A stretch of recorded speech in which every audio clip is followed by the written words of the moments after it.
Nos encontramos con el maestro Enrique Villafaña, quien fuera uno de los últimos discípulos de Clara Porcet, y nos va a platicar un poco acerca de su experiencia como alumno de Clara y como un discípulo de su trabajo, al tiempo de que nos pueda platicar cuáles fueron los legados y su experiencia en sus años como diseñador, tanto a nivel ejercer como a nivel docente.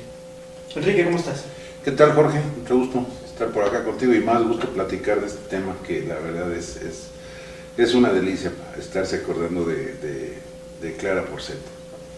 Mira, efectivamente yo llevé algún curso con ella en los primeros años de la licenciatura y pues, la verdad era una experiencia muy grata. Te quiero comentar algo. Yo pienso que en la edad en la que llevábamos clase con ella, a lo mejor no le dábamos el valor que ahorita a la distancia le podemos dar. Y ahorita, pues a lo mejor, quizás hasta me arrepiento de no haberle preguntado más cosas o de haber llevado más cursos con ella, pero bueno, el caso es que al final de cuentas llevé este curso con ella y la verdad lo que deja Clara como transmisora de conocimientos, y más que de conocimientos, más de un sentido de sensibilidad y pasión hacia el diseño. Era una persona sumamente apasionada de su carrera, de su disciplina, de lo que le gustaba hacer, de lo que amaba hacer, que era el diseño. Y lo transmitía, pero de una manera impresionante a los grupos de alumnos. Los que llevamos clases con ella, algún curso, sí te puedo decir que la gran mayoría de los que hemos estado ahí, lo que nos alcanzó a transmitir era pues ese amor obviamente por el diseño, pero también por aquello que representaban las raíces que para nosotros representan las culturas populares, la artesanía, todo esto. Ella le daba un valor muy muy especial y lo transmitía, procuraba que le diéramos, que lo valoráramos nosotros dentro de nuestras disciplinas. Algunos creo que lo logramos, creo que sí pudimos un poco conjugar esa visión que tienes, ¿no?, de tus raíces, de la cultura popular, cosas por el estilo, y obviamente, bueno, pues con tu disciplina como diseño. Pero yo pienso que esto que manejó Clara en sus clases, sí nos dejó huella a muchos, no digo pocos, a muchos de los que pasamos por sus clases, sí nos dejó esa huella, y además lo que sí, además quisiera compartir es el hecho de que tenía una admirabilísima paciencia y tolerancia con los alumnos, a pesar de la edad que tenía.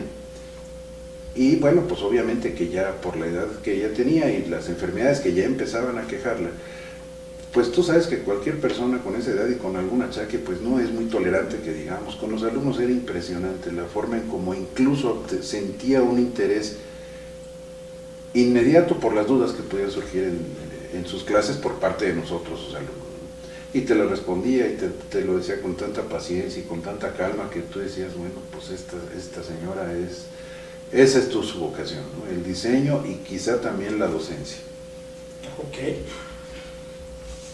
¿Qué has aplicado tú en tu profesión? Pues fíjate que sí, yo pienso que sí he tenido la oportunidad de aplicar algunas cosas que en un momento dado ella nos pudo haber dejado como huella. Sobre todo el aspecto que te comento, esto de la sensibilidad o de la inclinación que tienes a voltear para atrás, ver tus raíces, ver a tu alrededor, ver la riqueza cultural que hay en México, aprovechar esa riqueza cultural, y me estoy refiriendo específicamente, entre otras cosas, al arte popular, a la artesanía, en donde el diseñador industrial, desde mi punto de vista, tenemos una fuente de inspiración impresionante, una riqueza en términos de materiales, colores, formas, etcétera, interminable. Yo afortunadamente en el momento en que egreso de la carrera y opto por llevar a cabo ya el servicio social y posteriormente la tesis, pude involucrarme en el Instituto para el Fomento de las Artesanías, y bueno, pues abordamos un proyecto en tesis que nos llamó mucho la atención, que era el de formar un taller de cerámica en la Sierra Tarahumara, retomando pues muchas características del arte popular de los rarámuris. Y bueno, pues a partir de ahí pues ya proseguí yo con mi formación profesional, pues también siempre echando un vistazo a toda esta riqueza, todo este tesoro que tenemos en términos de lo repito, de materiales, de colores, de formas, etcétera, etcétera, incluso hasta de función. Eso yo pienso que fue una buena parte de lo que Clara pudo habernos dejado como huella en nuestra formación. Estábamos muy incipientes, estoy hablándote de un segundo, tercer semestre de la carrera cuando tuvimos la relación con ella, y aún así nos marcó, aún así quedamos marcados. Lo que ella les dejó entonces te marcó una pauta, te marcó un camino a seguir. Pudiéramos decir que sí, efectivamente. O sea, sí me descubrió un poco los ojos hacia algo que yo antes no había hecho mucho caso. O sea, el saber que teníamos artesanía, pues sí, qué bonito, ahí está, el arte popular, pues sí, ahí está, incluso expresiones culturales, pues sí, ahí están. Pero cuando ya tienes la formación de diseño y retomas todo aquello que estuvo comentando Clara y que consultaba los libros en donde ella aparece o la obra que ella desarrolló, pues es en donde como que te cae el switch que dices, pues aquí hay una conexión, y la aprovechas, tratas de aprovecharla, pues evidentemente en función de tu disciplina. Okay. En los 30 años que llevas como profesor, trabajando a muchos de ellos aquí en San Luis, en el Hábitat, ¿qué es lo que retomaste de las enseñanzas de Clara como maestra que lo transmites a tus alumnos? Mira, sobre todo la tolerancia y la paciencia. Tú sabes, tú también eres docente, tú sabes que el enfrentar grupos de alumnos, pues te vas a encontrar personalidades muy distintas entre los alumnos, algunos muy pasivos, otros activos, en fin.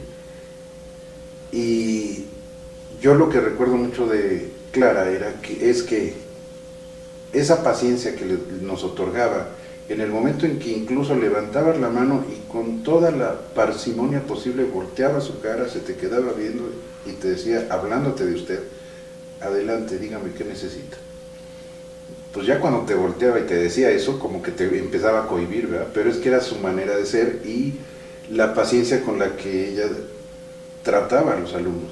Yo creo que ahorita en lo que yo llevo de dar clases, estar metido en el ambiente de la academia, eso me impulsa un poco estarme acordando de todo esto, y obviamente después de lo que se ha leído de Clara, pues como que te lleva a poner en práctica aquella imagen que te quedó grabada de una maestra, que la verdad tuve muy buenos maestros y ella fue una de las mejores maestras que he tenido. Y tú sabes que cualquier maestro que es bueno, pues siempre te deja algo positivo, ¿no? Incluso hasta los malos también dejan cosas positivas. Pero refiriéndonos a Clara, yo pienso que eso fue lo que me dejó ella, la paciencia y la tolerancia hacia los grupos de los estudiantes. Y obviamente, bueno, pues la transmisión de los conocimientos y de la disciplina que uno ama, que uno se apasiona, que te gusta y todo esto. En ese proceso de tomar clase y de tomar clase con un extranjero, porque no olvidemos, Clara era cubana, sí. Y en un momento determinado, inclusive a mí me tocó tomar clase en la UAM Azcapotzalco con la maestra Lucila, una maestra en diseño del mueble, en historia del mueble. Y recuerdo que a mí me impactó de manera especial que una persona extranjera, y más un cubano, que sabemos que son gente muy preparada, de pronto te pudiera proyectar lo que en tu país no alcanzas a ver. ¿Qué sentían ustedes o qué compartían ustedes de tomar clase con un maestro extranjero y que te permitiera descubrir de tu país lo que a veces no podíamos ver? Parecía oculto, ¿no? Mira, yo la experiencia que tuve con Clara en ese sentido, yo creo que cuando nosotros llevábamos clase con ella, había momentos en que te olvidabas de que fuera cubana. O sea, tenía un conocimiento tan profundo de las tradiciones y de la cultura mexicana, impresionante, que quizá eso fue lo que nos motivó a muchos para voltear con más frecuencia hacia esas áreas, hacia esas disciplinas, hacia esa cultura. Yo creo que en el momento en que llevábamos clase con ella, no cuestionábamos si fuera cubana o no, que lo era. Pero lo que nos asombraba era que estábamos enfrente, ya había muchas publicaciones de su obra e incluso de su biografía, y lo que nos llamaba mucho la atención es que estábamos frente a alguien que estuvo en la Bauhaus, que estuvo con Gropius, que estuvo con las grandes personalidades del diseño mundial, y la teníamos a 3 metros platicándonos su historia, platicándonos sus anécdotas o platicándonos, porque muchas veces no eran clases. Para mí tener una clase con ella, escucharla hablar de Gropius, de una aventura que tuvieron en Veracruz, y pues estábamos embobados, ¿verdad? Estar pensando de que el profesor de una materia, de otra de las materias, como pudo haber sido, no sé, metodología o algo, y nos pedían que leyéramos algo acerca de la Bauhaus, y leíamos Bauhaus y nos encontramos el nombre de Clara, y a la media hora estábamos en su clase, pues era un impacto impresionante para muchos de nosotros. A mí me impactaba mucho estar leyendo de ella y volteaba y pues, ahí está, ¿cómo es posible? Yo creo que eso fue lo que más me impactó a mí, independientemente, como te lo digo, sabiendas de su origen cubano, pero tenía un conocimiento muy profundo de la cultura mexicana y lo sabía transmitir y hacértelo muy atractivo. O sea, te volcaba hacia esa parte, ¿no? Te decía, es que tienen que querer esto, es que tienen que tomar en cuenta esto, tienen que hacer esto.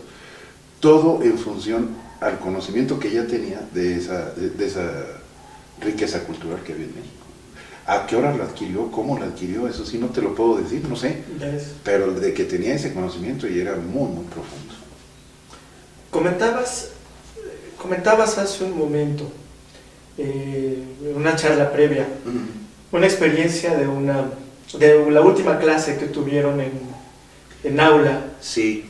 Y posterior a ese hecho que tenía que ver con su salud, sus clases pasaron a ser en su casa. Sí, ¿Qué nos puedes platicar de esa experiencia? Pues mira, fue una situación muy impactante de momento, porque estando en la sesión, estando en la clase, pues más de pronto Sara, por la debilidad que ella, Clara, perdón, por la debilidad que ella tenía, las enfermedades que le empezaban a quejar, pues más de pronto, así como te lo estoy platicando, puso pausa y se quedó callada y no habló más. Y pues nosotros como alumnos, pues no sabíamos qué hacer, qué estaba pasando. O sea, después de 5 o 10 minutos de estar esperando a que continuara la clase, o ya había acabado, o qué estaba pasando, no sabíamos qué estaba pasando. Finalmente, bueno, pues ya nos acercamos a atenderla, pues ya nos preocupó, nos alarmó, fuimos a ver de qué se trataba, no, sencillamente se había quedado dormida, por la propia debilidad que ella presentaba. Esa fue nuestra última sesión, y por cierto, estaba hablando, en esa última clase estaba hablando de su relación con Gropius, con Walter Gropius. Yo pienso un poco que la emoción le ganó, pienso, y bueno, pues ni hablar. Yo creo que se quedó pensando y rememorando y cosas, y pues metió pausa en la vida, en ese momento en la vida, en el momento actual, me explico, y se fue para otro lado. El caso es que, bueno, pues finalmente ya no pudo seguir dando clases, obviamente estuvo incapacitado unos días, no recuerdo exactamente cuánto.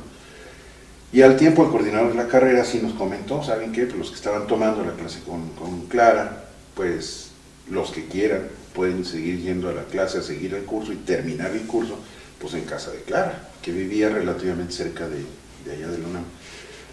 Y bueno, pues desde luego que fuimos varios los que nos animamos a seguir yendo a su casa para terminar el curso. No por terminar el curso, sino para seguirlo oyendo. A mí la verdad me encantaba su clase por estar oyendo todo lo que ella platicaba. Y bueno, pues el momento, en la primera vez que entré a la clase de Clara Porcel, pues repito, era uno un estudiante inexperto, a lo mejor te faltaban muchísimos conocimientos como para valorar en dónde estabas parado, pero pues entrabas y veías sensibilidad, arte, cultura, supuraba por todos lados, por el piso y por las paredes. Había recuerdos de ella, de mucha gente, retratos con muchísimos personajes del diseño a nivel mundial, y obviamente pues un mobiliario excepcionalmente bello, sobre todo aquellas sillas, aquellas poltronas hechas en madera curva.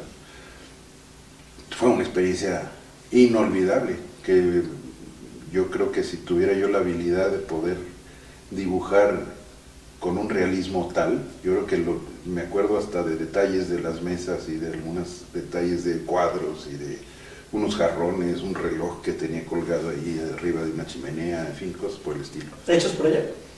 Algunos sí, otros era evidente que sí eran, yo pienso, pues, o regalos o los adquirió por otros lados, pero la gran mayoría del mobiliario sí era de ella.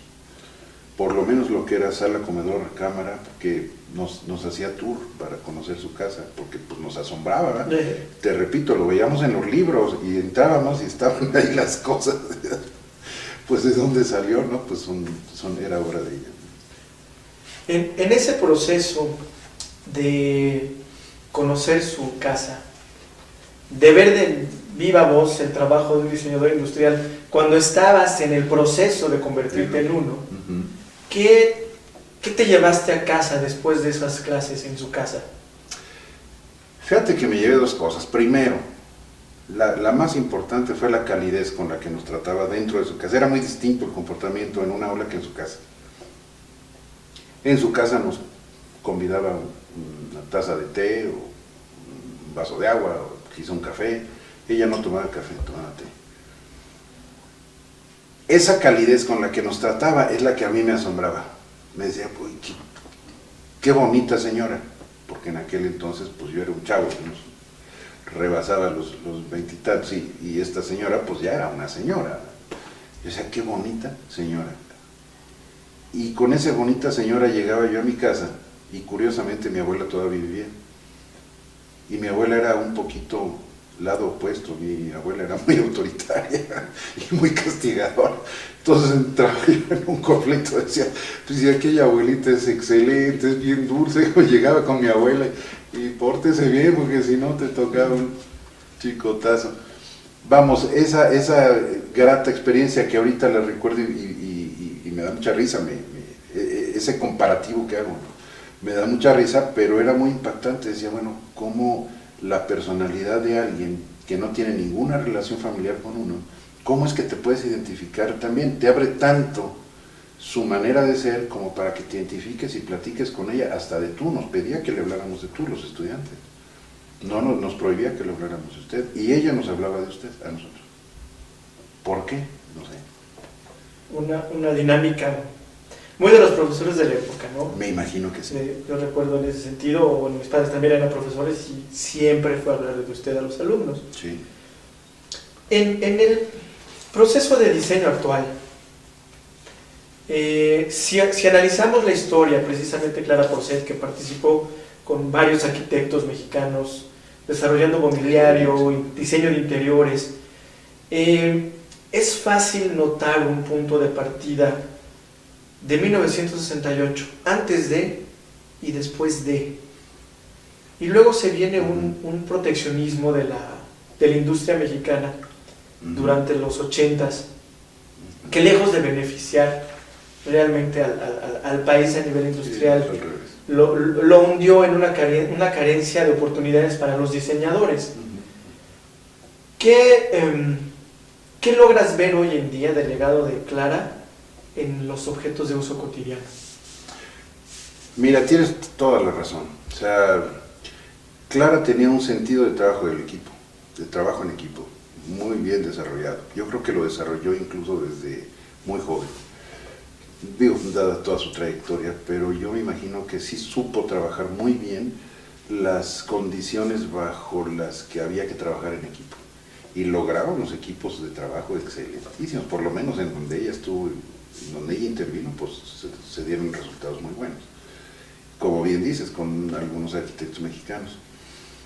Yo creo que el punto está en que Clara, por un lado, pudo haber caído, digamos, en blandito, ya en una época más actual, digamos, porque algunos gobiernos sí eran muy proteccionistas, y aparte muchos gobiernos no les importaba mucho qué tan bueno o malo era.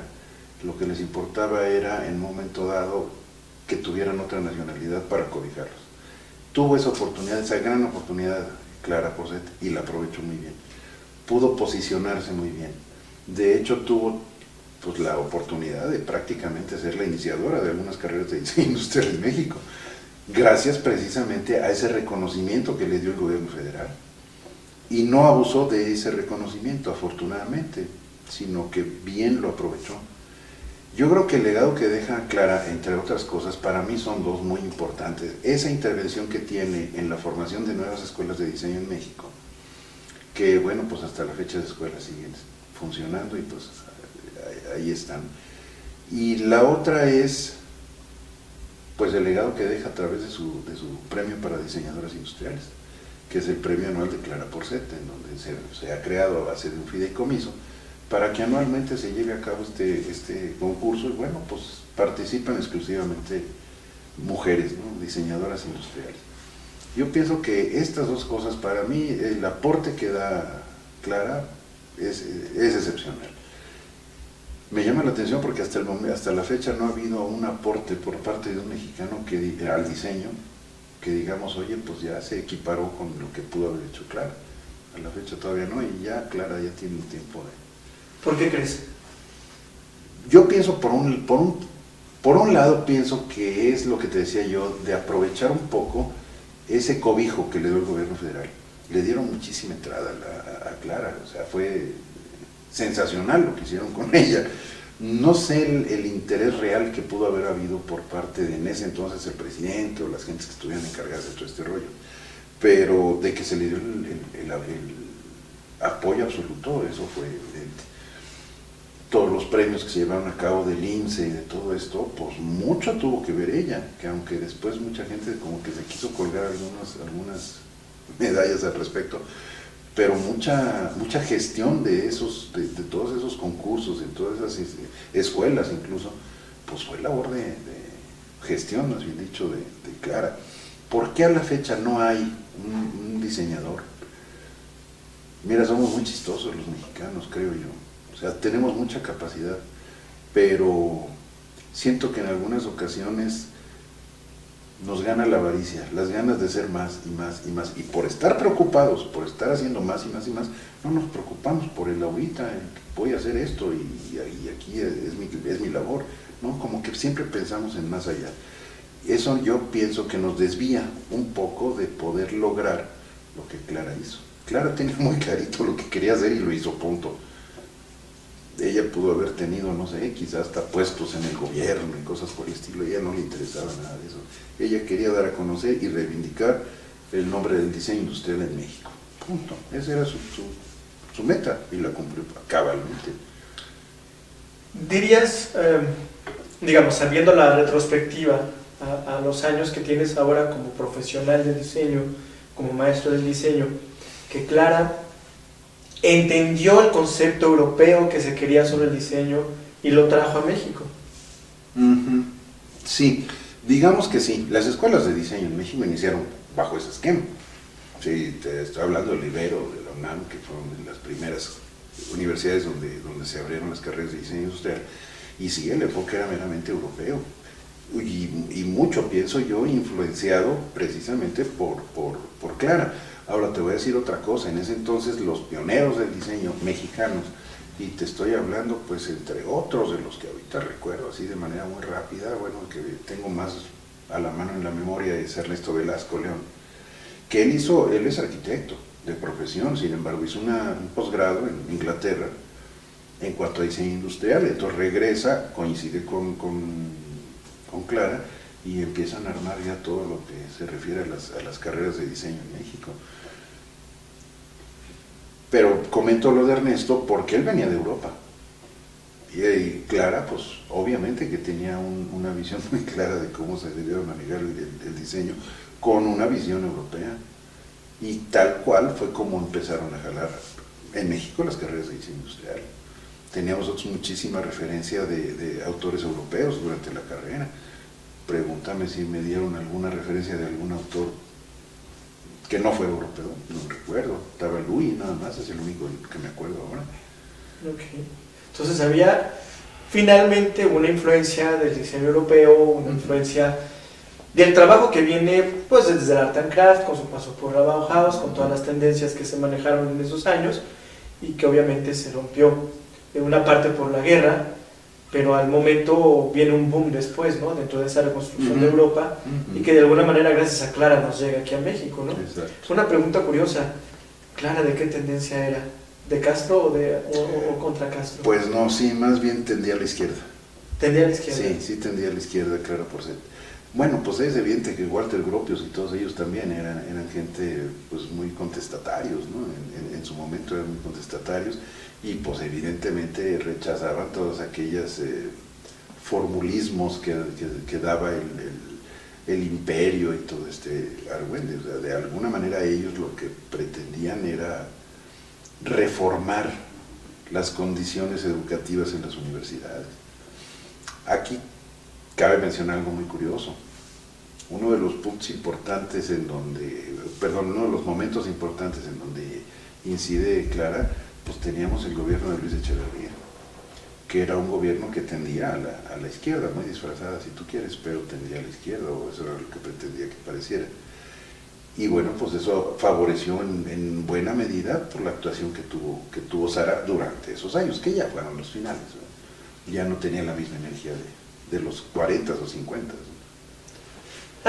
Leyendo acerca de Clara, y ahorita que lo comentas, sobre los años, leyendo un poco sobre la historia de ella, vienen a la mente empresas como Deme Nacional, Domus, Lanas Mexicanas, me parece. Lanas Mexicanas, son textiles. ¿Qué pasa con estas empresas? ¿Por qué después de tener una relación un poco más expuesta y además incluyente en el diseño, de pronto dejamos de tener ese impacto en una empresa? ¿Por qué dejamos de tener en ese diseño mexicano esa identidad? ¿Qué crees tú que sea? Mira, yo pienso algo. Aquí el punto está en que en esas empresas incursionó Clara Porcel, desarrolló productos, hizo desarrollo de productos. Yo creo que cuando finalmente decide dedicarse ya solamente a la docencia, deja todas esas empresas, deja trabajo hecho, de hecho muchos años después seguía produciendo sus diseños. Pero yo pienso en algo, se me hace que nos quedó grande a los que veníamos atrás. O sea, dejó una huella demasiado profunda como para poderla rellenar a corto plazo. Yo pienso que ahorita, desde luego que tenemos el talento, y la formación y en fin, una serie de cosas. Pero en aquel inmediato después de Clara, pues no había quien llenara esos zapatos en las empresas. Yo me acuerdo muy claramente, y todavía a mí me tocó de recién egresado, pero durante mi tiempo en la universidad, yo me acordaba de quejarse muy amargamente a muchos de los profesores porque no había trabajo como diseñadores industriales. Había que andar buscando con mucho afán quien diera una oportunidad para demostrar lo que podíamos hacer los diseñadores industriales. Me acuerdo mucho que nos lo platicaban algunos profesores en la carrera, porque más de pronto las oportunidades para el diseñador industrial fueron muy pocas. Hubo una crisis de bolsa de trabajo impresionante. ¿A qué se debió? Yo pienso, por una parte, que la imagen que dejó Clara en las pocas empresas en las que ella participó, pero que participó de una manera muy destacada, pues como que hizo que nos quedaran grandes los zapatos a todos los que veníamos inmediatamente después que ella.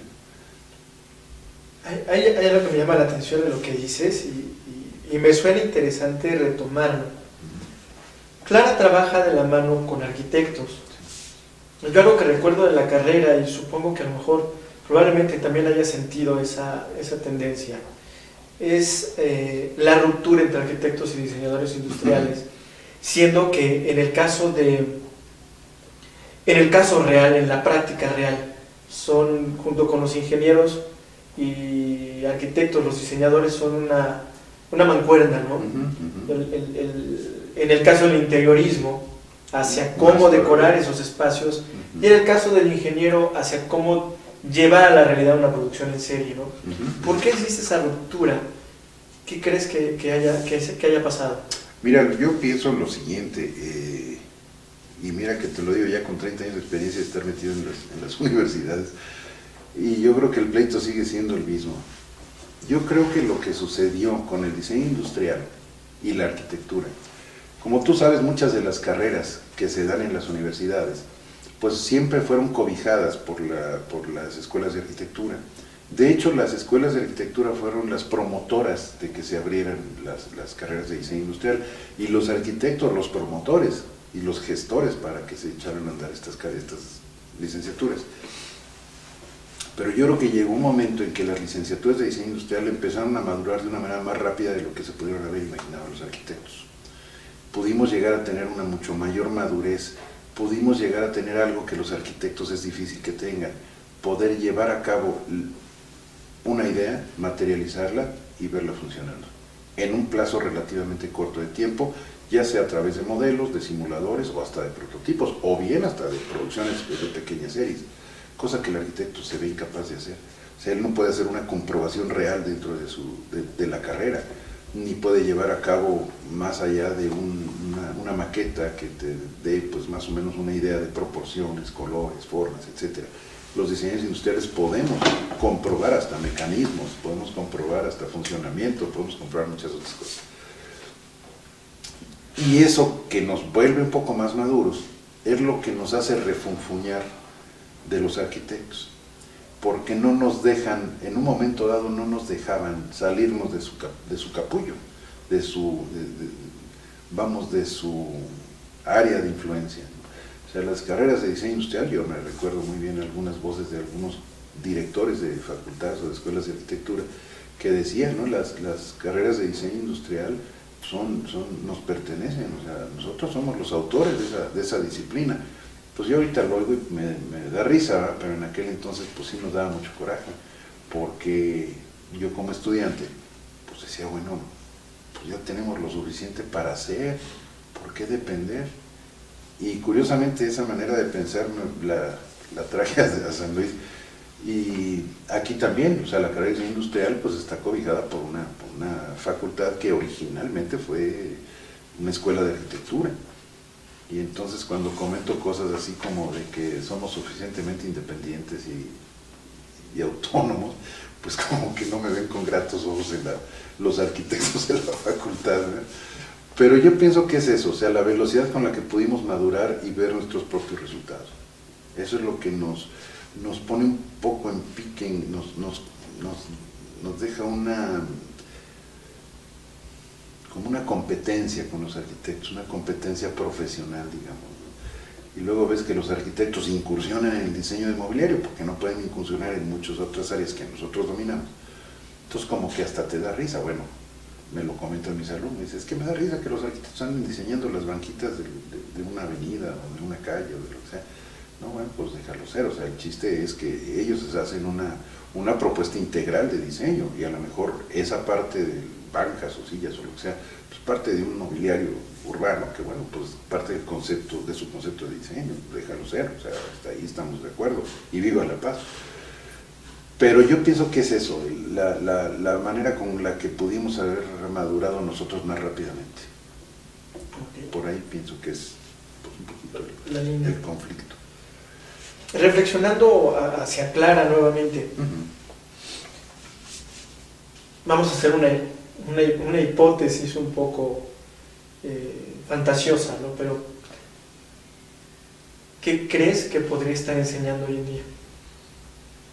Muy buena pregunta, excelente pregunta. Y cuando normalmente alguien dice excelente pregunta es que no tienes una respuesta, pero voy a tratar de buscarla. Yo creo que Clara no se hubiera desprendido de esa pasión que sentía, lo repito, de las culturas populares, de la forma en cómo ella apreciaba las culturas populares, no nada más la mexicana, ¿eh? Ella conocía prácticamente toda América, había recorrido toda América, conocía muy bien muchos países latinoamericanos. Y ese cariño, esa pasión que sentía por todas esas culturas populares, culturas indígenas, pues yo creo que eso nunca va a pasar de moda. Yo creo que eso sigue vigente, pase lo que pase, seguirá vigente para siempre. Y eso yo creo que sí lo he llegado yo a comprobar en mis grupos, porque en algunos ejercicios que llevamos a cabo, en algunas prácticas de desarrollo de productos, o algunas clases incluso de corte teórico, un poco retomo todo este conocimiento y lo manejo como una herramienta para con mis alumnos, para que ellos lo retomen, lo analicen incluso alguna vez hicimos allí algunas abstracciones de algunos elementos prehispánicos y cosas por el estilo. Hicimos un análisis también del arte popular de Guerrero. Retomamos algunas símbolos de unos sellos, estoy haciendo memoria, unos símbolos, unos sellos. Hicimos unas abstracciones para nosotros lograr hacer unos sellos para hacer cerámica esgrafiada con sello también. Y los resultados fueron bastante aceptables. Yo un poco me desespero en la academia porque los tiempos son muy reducidos para hacer lo que quieres hacer. Yo soy de mucha paciencia, soy de darle tiempo a que vaya tomando sabor el diseño. Y pues no es más que tiempo, ¿eh? Y de repente cuando estoy en los cursos pues ya volteo y digo, chispas, me faltan 2 semanas para terminar esto y voy a la mitad. Entonces me desespero un poquito por eso, pero yo pienso que Clara es por ese lado. Pienso que seguiría siendo tal como yo la dejé de ver la última vez en su casa. O sea, muy apasionada del diseño, muy apasionada del arte popular y profunda conocedora de las culturas. En el proceso de diseño que traemos en varios, precisamente tenemos el proyecto de retomar el arte, el trabajo distrital, vamos a llamarlo de una manera, o el trabajo local, no olvidarlo, y en base a ello, algo que me llama mucho la atención que estás comentando, es que de alguna manera no le llevaste al artesano como dirían en la película de La Ley de Herodes, no le llevaste el progreso, no, se trató simplemente de retomar la esencia para convertirlo en un producto propio y en un producto de diseño, ¿no? Y entonces en un momento determinado puedes ofrecerle una manera de, oye, desarrolla esta idea, vamos a generar trabajo, vamos a generar producción, ¿no? Pero ya la idea sigue siendo del diseñador, no es del artesano. ¿Qué retomarías tú entonces bajo ese esquema en el proceso de diseño en la actualidad a transmitirle a las generaciones que creo yo hoy en día las nuevas generaciones tienen mucha más oportunidad de poder encontrar apoyos externos tanto de empresas como despachos, como inclusive en el extranjero? ¿Qué identidad? ¿Cómo guardar su identidad? ¿Cómo no dejarla y explotarla? Mira, es un tema muy delicado en términos de diseño y sobre todo en términos de la enseñanza del diseño. Hay algo muy importante que hay que dejarle claro a los alumnos. Cuando tocas el tema de culturas populares, cuando tocas el tema en general de la cultura popular en México, hay una línea muy delgadita entre lo que podría yo llamarle el ir a prostituir un arte popular para convertirlo en Mexican Curious, y lo que pudiera ser una aportación del diseñador en función de una mejora en el trabajo y en el desarrollo de la artesanía que logra una comunidad. Es muy fácil caer en el Mexican Curious, y se ha caído muchas veces. He sido testigo lamentablemente de muchos casos de esto. Yo creo que la identidad que nos debe de distinguir primero como mexicanos, pues es el respeto que tenemos, que le debemos hacia toda esta cultura. Nosotros como diseñadores industriales, yo les digo a mis muchachos, a mis alumnos, que además de ser diseñadores industriales, somos especialistas en objetos, porque tenemos que saber analizarlos, clasificarlos, diseñarlos, fabricarlos. Somos especialistas en los objetos. Ahora, lo que trato de decir es que cuando nosotros como diseñadores industriales intervenimos o hacemos ciertas intervenciones en lo que es arte popular y artesanías, que nos cierran mucho los ojitos todo este rollo, pero hay que ser muy cautelosos y muy respetuosos, sumamente respetuosos, porque tú al artesano lo puedes deslumbrar muy fácilmente, muy fácilmente. algunos, no todos. A los que puedes deslumbrar es a través de estarles prostituyendo su trabajo. No, mira, en lugar de que utilices esto, utiliza esta otra tecnología. A ver, espérate, ¿cómo que le estás diciendo qué tecnología va a utilizar un artesano? O sea, se me hace un absurdo. Ellos nos enseñan tecnología a nosotros. En lugar de utilizar este material, bueno, tienes que utilizar este otro. En lugar de hacer este ensamble, haz este otro. Cuando lo dices con esa ligereza, pues yo siento que lo estamos prostituyendo. O sea, para poder llevar a cabo un trabajo conjunto con un artesano, tienes que vivir con el artesano un buen tiempo, entenderlo a él, entender su comunidad, entender lo que está expresando a través de lo que hace con esa artesanía, o arte popular en muchos casos, pero hasta ahí, el tratar de intervenir ahí de una manera mucho más ligera sobre esta producción, para mí sí es una falta total de respeto, ¿no? Y de conciencia de uno mismo, y falta de identidad, que es lo que tú decías. ¿Dónde está nuestra entidad? En respetar a estas gentes. Esa es nuestra entidad. Ese es el diseño mexicano como yo lo entiendo. Mucha gente ha batallado para definir lo que es la identidad en el diseño mexicano. Nos ha costado mucho trabajo definirla. Pero yo pienso que nuestra identidad está en estas culturas. Ahí está nuestra identidad. ¿Qué hay que hacer? Pues respetarlas y promoverlas y cuidarlas. Y hasta ahí es nuestra responsabilidad. Para mí esa es nuestra identidad. Es como nos tenemos que dar a conocer. Bueno, pues una interesante charla con Enrique, un trabajo de 30 años que tienes, donde... Y los que me faltan. Y los que faltan, esperemos que sean muchos, y participando con nosotros también. Con todo gusto, claro que sí. Sobre todo, creo que en la plática nos queda platicar sobre tu trabajo, pero creo que en tu experiencia, el trabajo de Clara Porcel te ha dejado una huella especial en tu quehacer cotidiano, ¿no? Tanto como diseñador como maestro. Y persona también. Y persona. Entonces, sobre todo, y ese era el interés de tener esta entrevista, porque creo que en una retrospectiva y en un análisis siempre se va a poder reflexionar sobre los legados de aquellas personas que construyen dentro de una sociedad, dentro de una disciplina y dentro de un trabajo totalmente proyectual, académico, constructivo, ¿no? Que es el caso de lo que Clara hizo con el diseño en México sin ser mexicana. Algo que, como bien lo comentaste hace un rato, todavía no hay alguien que le haya llegado al calibre, ¿no?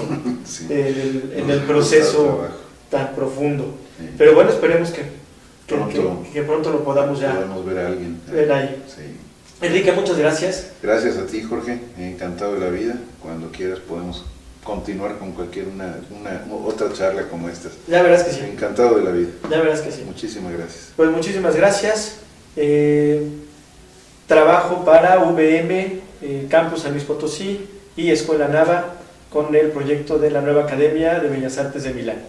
Jorge Cruz, estamos aquí para trabajar con este proyecto y avanzar cada día en el quehacer del diseño industrial en México. Gracias.